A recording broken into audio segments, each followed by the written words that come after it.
السلام علیکم ورحمۃ اللہ وبرکاتہ۔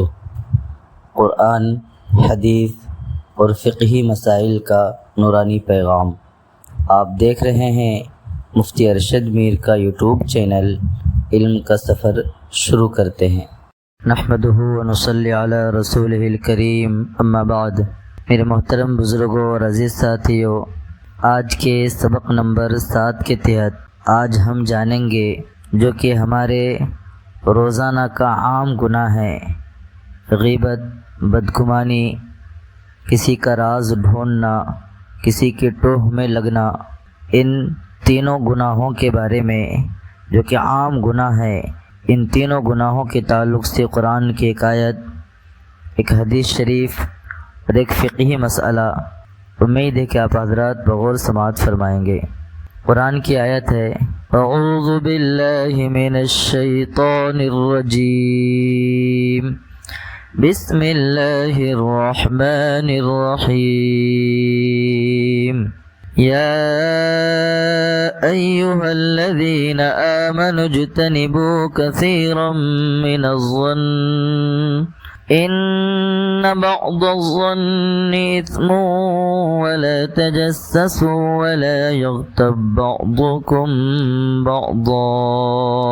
اس آیت کا ترجمہ ہے، اے ایمان والو، بہت سے گمانوں سے بچو، کیونکہ بعض گمان گناہ ہوتے ہیں، اور تجسس نہ کرو، کسی کے ٹوہ میں نہ لگو، اور نہ تم میں سے کوئی کسی کی غیبت کرے، اور نہ تم میں سے کوئی کسی کی غیبت کرے۔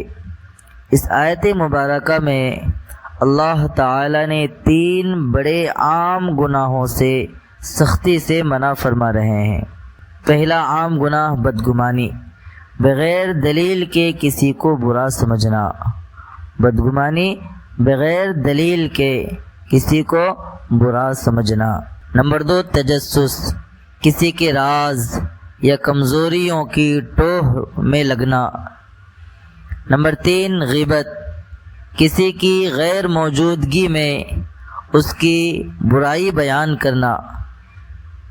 یہ تینوں عادتیں آج کے معاشرے میں عام ہو چکی ہے، جبکہ قرآن انہیں گناہ قرار دیتا ہے۔ اس لیے ہمیں قرآن کے مطابق عمل کرنا ہے۔ قرآن جب ان تینوں چیزوں کو گناہ قرار دیتا ہے تو ہمیں ان تینوں چیزوں سے بچنا ہے۔ بدگمانی نہیں رکھنا کسی سے، کسی کے راز کو تلاش نہیں کرنا، کسی کی کمزوریوں کو ڈھونڈنا نہیں، اور کسی کی غیبت بھی نہیں کرنی۔ حدیث شریف میں آتا ہے، قال رسول اللہ صلی اللہ علیہ وسلم، الغیبۃ ذکرک اخاک بما یکرہ۔ صحیح مسلم کی حدیث ہے کہ غیبت یہ ہے کہ تم اپنے بھائی کا وہ عیب اس کے پیٹھ پیچھے بیان کرو جو وہ پسند نہ کرے۔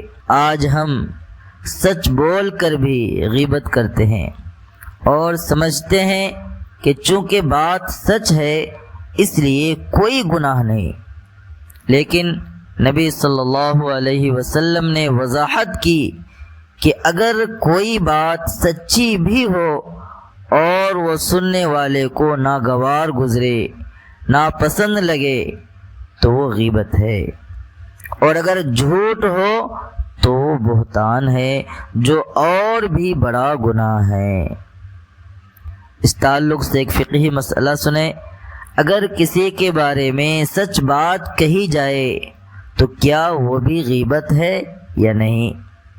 جواب سنیے، جی ہاں، اگر کوئی بات سچی ہو لیکن آپ وہ بات کسی کی غیر موجودگی میں اس انداز سے کریں کہ اگر وہ سن لے تو اسے برا لگے تو وہ غیبت ہے، اور اگر برا نہیں لگتا تو پھر کوئی بات نہیں۔ وہ ناپسند کر رہا ہو اس بات کو، اگر وہ سنتا تو ناپسند کرتا، برا محسوس کرتا۔ آپ اس کی غیر موجودگی میں ایسی بات کر رہے ہیں کہ اگر وہ بات وہ شخص سنتا جس کی بات کر رہے ہیں تو اسے ناپسند لگتا، برا لگتا، تو وہ غیبت ہے۔ اور اگر بات جھوٹ ہو تو وہ بہتان ہے جو غیبت سے بھی بڑا گناہ ہے۔ ہم روزانہ فون، گروپس اور مجلسوں میں دوسروں کی برائیاں کرتے ہیں، راز تلاش کرتے رہتے ہیں، کسی کی ٹوہ میں لگتے رہتے ہیں اور بدگمانیاں پالتے ہیں۔ ان سب سے بچنا ایمان کا تقاضا ہے۔ زبان کو قابو میں رکھنا، دل کو صاف رکھنا اور دوسروں کے عیب نہ کھوجنا، یہی کامیابی کی راہ ہے۔ ہمیں ان تینوں گناہوں سے بچ کر کے زندگی گزارنا ہے۔ دعا کریں کہ اللہ مجھے بھی ان تینوں گناہوں سے، بدگمانی، تجسس اور غیبت، ان تینوں گناہوں سے مجھے بھی بچائے، اور آپ حضرات جو سن رہے ہیں اس ویڈیو کو، آپ حضرات کو بھی ان گناہوں سے بچائے۔ آمین ثم آمین۔ شکریہ کہ آپ نے وقت نکالا۔ اگر ویڈیو پسند آئے تو لائک کریں، شیئر کریں اور چینل کو سبسکرائب کرنا نہ بھولیں۔ جزاک اللہ خیرا کثیرا۔ والسلام علیکم ورحمۃ اللہ وبرکاتہ۔